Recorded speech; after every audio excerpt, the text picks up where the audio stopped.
اس وقت ضرورت یہی ہے کہ متحد ہوں، منظم ہوں، اور سیسا پلائی ہوئی دیوار بن کے جتنے بھی دشمنان مصطفیٰ ہیں، دشمنان صحابہ ہیں، دشمنان اہل بیت ہیں، اور ختم نبوت کے منکر ہیں، ان سب کا مقابلہ کریں۔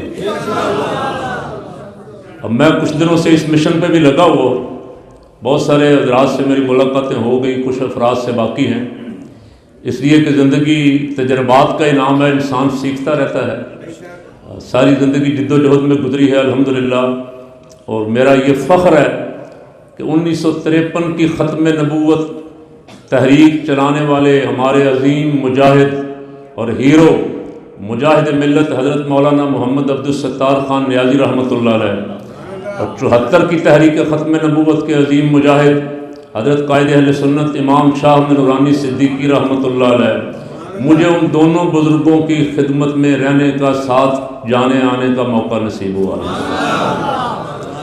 ان کی زبانی ختم نبوت تحریکوں کی پوری داستانیں سنی، آمنے سامنے بیٹھ کے بھی، جلسوں میں بھی۔ تو قائد اہل سنت کے ساتھ تو الحمدللہ پوری دنیا کا ایک دورہ کیا جو صرف ختم نبوت کے لیے تھا۔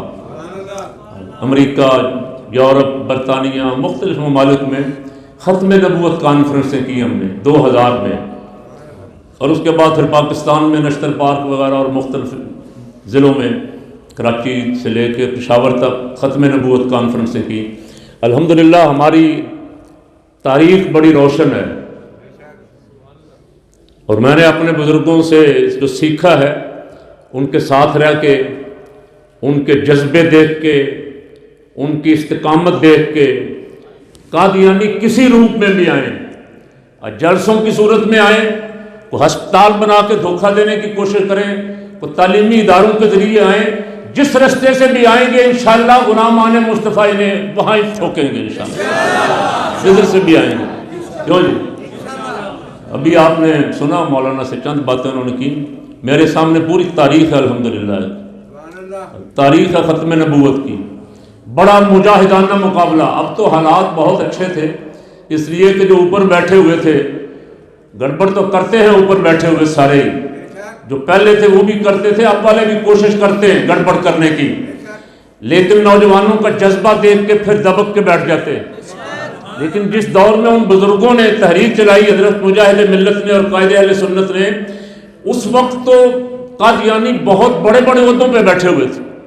53 میں تو یہاں فوج آ گئی، لاہور میں کرفیو لگا دیا گیا اور اعلان کر دیا گیا کہ جو آگے آئے گا گولی مار دیں گے، تحریک روکنے کے لیے۔ لیکن قربان جائیں سرکار صلی اللہ علیہ وسلم کے دیوانے اس وقت بھی سینہ تان کے کھڑے ہو گئے، انہوں نے کہا حضور کے نام پہ گولی مارتے ہو تو مارو، سرکار کے نام کی تحریک چلے گی انشاءاللہ، ختم نبوت کا کام ہوگا۔ قائد اہل سنت رحمۃ اللہ علیہ گرفتار ہو گئے جیکب آباد کی جیل میں، اور جیکب آباد میں گرمیوں میں ٹمپریچر پورے ملک میں سب سے زیادہ ہوتا ہے، 58 تک جاتا ہے، بعض دفعہ اس کو بھی کراس کرتا ہے۔ تو حضرت فرمایا کرتے تھے کہ جیل میں پانی اتنا گرم ہوتا تھا کہ آگ جلانے کی ضرورت نہیں پڑتی تھی، صرف اس میں پتی ڈالنے کی ضرورت پڑتی تھی چائے بنانے کے لیے، اتنی گرمی۔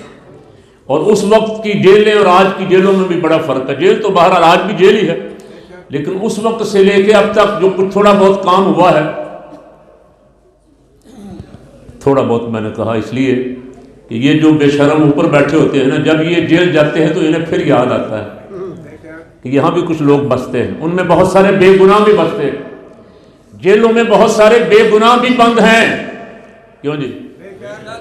بابا خادم نے کوئی گناہ تو نہیں کیا تھا، جیل میں رہے نا، ان کے ہزاروں ساتھی جیل میں رہے، ڈاکٹر اشرف آصف جلالی صاحب 4 مہینے رہے، فقیر بھی کچھ دن رہا جیل میں۔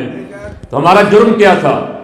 اب کوئی ناموس رسالت کا نعرہ لگا رہا تھا، اب کوئی ناموس صحابہ کا نعرہ لگا رہا تھا، تو بہت سارے ایسے بھی جیلوں میں بند کر دیے جاتے ہیں۔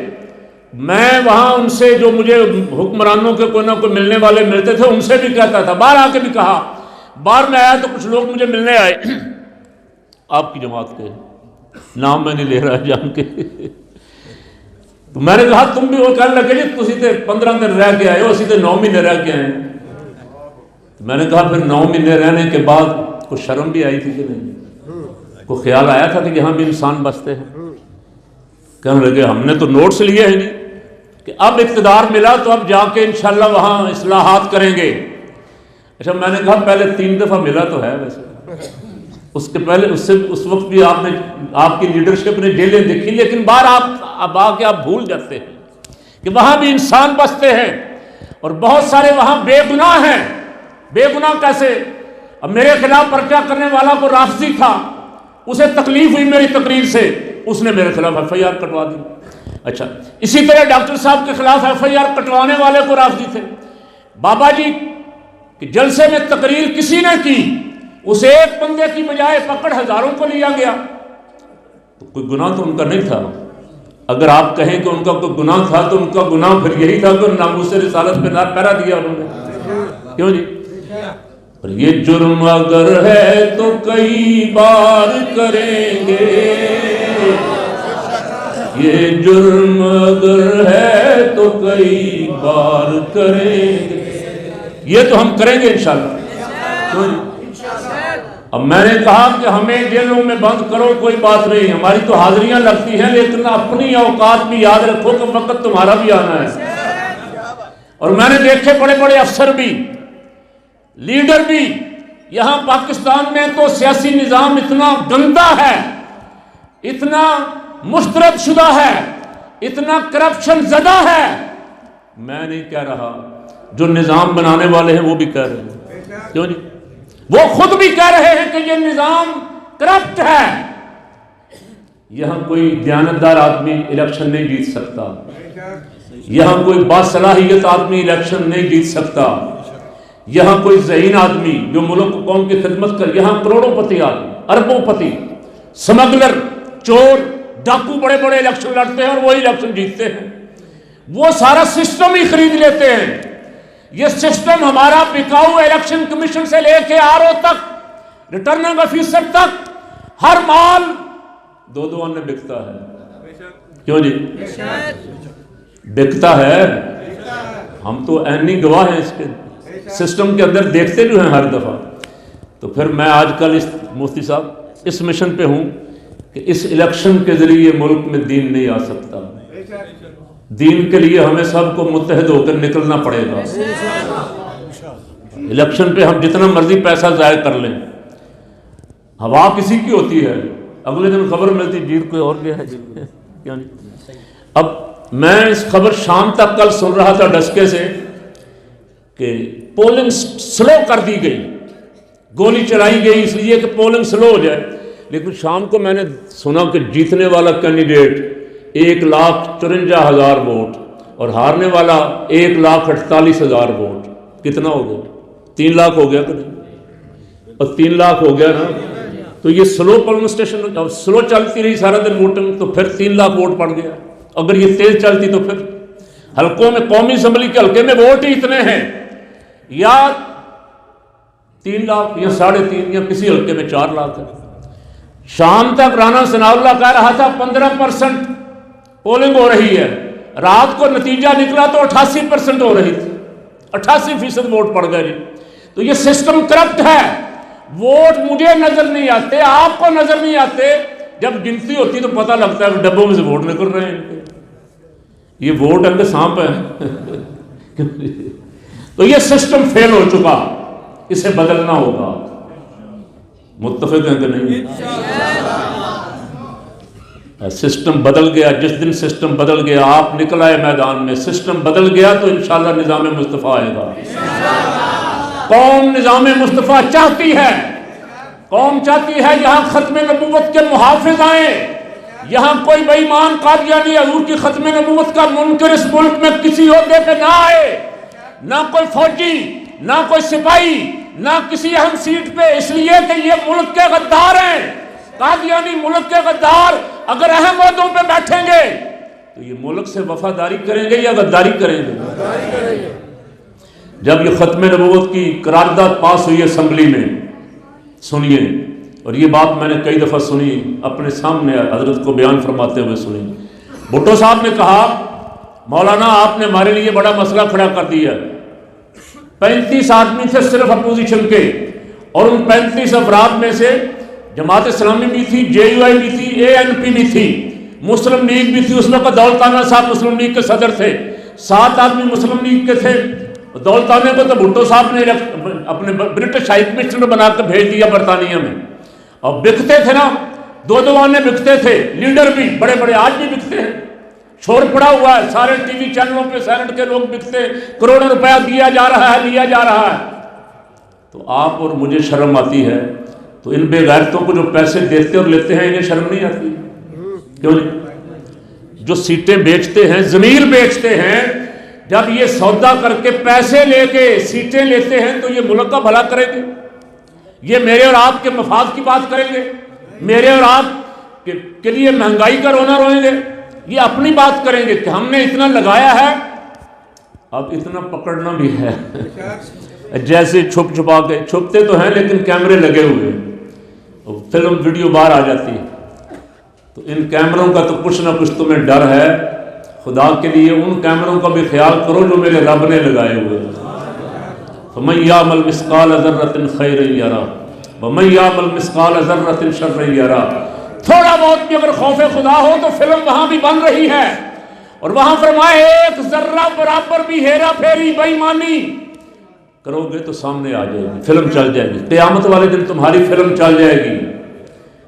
پاکستان کے عوام، اچھا ابھی آپ مولانا نے بہت اچھی باتیں کی، قادیانیوں کے خلاف ہم کیوں نکلتے ہیں؟ عیسائیوں کے خلاف نہیں نکلتے، پاکستان میں عیسائی بھی رہتے ہیں، سکھ بھی رہتے ہیں، ہندو بھی رہتے ہیں، یہودی بھی رہتے ہیں۔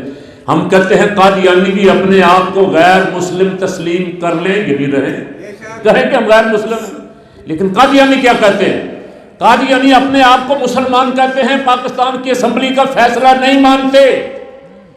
اچھا ویسے تو اسمبلی میں کا فیصلہ تو 74 میں آیا، تو قادیانی جس دن قادیانی نے دعویٰ کیا تھا اسی دن سے کافر ہے، کیوں نہیں؟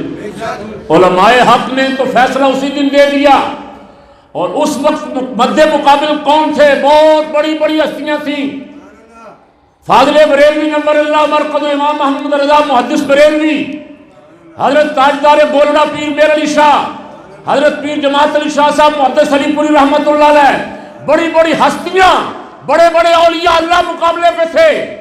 اس دن سے فیصلہ ہو گیا تھا کہ قادیانی کافر ہیں، قادیانی مجھے کہہ دیں جوانوں کی طرح سینہ تان کے قادیانی، ہاں فیصلہ تو ہو گیا تھا، لیکن ہمارے قانون میں قادیانی کافر نہیں تھے، ہمارے آئین، ہمارا آئین کا تھا کلمہ پڑھتے ہیں مسلمان ہیں۔ تو حضرت نے قرارداد پیش کی قومی اسمبلی میں، اللہ کرے کوئی بندے ہمارے جائیں تو ایسے جائیں، ہمارے بھی کچھ قومی اسمبلی میں بندے ایسے گئے 70 میں جو بکاؤ مال تھے، 7 سیٹیں ہم نے جیتی تھی، 3 آدمی بک گئے بھٹو کو ہاتھوں، اور انہوں نے سودا کر لیا، 4 بندے رہ گئے، چاروں علماء تھے، وہ آخر وقت تک قائم رہے، ڈٹے رہے، اور ان چاروں نے پاکستان کی تقدیر بدل دی۔ سب سے پہلی بات آئین پاکستان میں یہ شامل کروائی کہ پاکستان کا سرکاری مذہب اسلام ہوگا، جو آج تک موجود ہے، جسے بدلوا نہیں سکے۔ زرداری چاہتا تھا، زرداری کے بعد آنے والے چاہتے تھے اور جی پاکستان میں ہندو کو بھی وزیر اعظم بننا چاہیے، ایک نے بلاول نے کہا کہ ہندو کو بھی بننا چاہیے، اور جو اب وہ لندن کا بگوڑا، لندن میں کراچی کا بگوڑا الطاف لندن میں بیٹھا ہوا، اس نے کہا اگر میری حکومت آ گئی تو میں قادیانیوں کو عبادت گاہیں بنا کے دوں گا۔ اللہ نے نشان عبرت بنا دیا، کیوں جی؟ میرے اور آپ کے امام حضرت مولانا شاہ نورانی نے فرمایا تھا، جب وہ بھاگا تھا نا، حضرت نے فرمایا تھا اب اس کو پاکستان کی زمین نصیب نہیں ہوگی، اب وہاں مرے گا اور ذلت کی موت مرے گا۔ آج کل اس کے حالات بہت برے ہیں، کل تک جس کا طوطی بولتا تھا یہاں، آج وہ بدترین حالات میں ہے۔ جب قرارداد پیش کی حضرت نے تو بھٹو صاحب نے کہا نورانی صاحب آپ نے ہمارے لیے کیا مسئلہ بنا دیا ہے، اب باہر ہم دنیا میں جائیں گے تو لوگ کہیں گے تمہاری اسمبلیوں میں بھی کافر کافر کے مسئلے آ گئے، تو آپ کچھ اسمبلی میں یہ مسئلہ نہیں لانا چاہیے تھا۔ حضرت نے فرمایا آپ ایسا کریں کہ میں آپ کے چیمبر میں آ جاتا ہوں، آپ تھوڑا سا وقت مجھے دیں۔ اس نے کہا بڑی خوشی آپ تشریف لائیں۔ حضرت تشریف لے گا، اس نے کہا مجھے سمجھائیں یہ مسئلہ ہے کیا؟ تو فرمایا بھٹو صاحب یہ مسئلہ یہ ہے کہ پاکستان کے عوام نے ووٹ دیا ایم این ایز کو، قومی اسمبلی کے ممبران منتخب کیے، اور ان ممبروں نے قومی اسمبلی میں آ کے آپ کو وزیر اعظم منتخب کیا۔ اور آج اگر کوئی بندہ کھڑا ہو جائے وہ کہے میں بھٹو کو وزیر اعظم نہیں مانتا، میں وزیر اعظم ہوں، تو آپ کیا کہیں گے؟ بھٹو نے کہا وہ آئین پاکستان کا غدار ہوگا، اور جو آئین پاکستان کا غدار ہے وہ موت کا حقدار ہے۔ تو قائد اہل سنت نے فرمایا بس میرا مسئلہ حل ہو گیا۔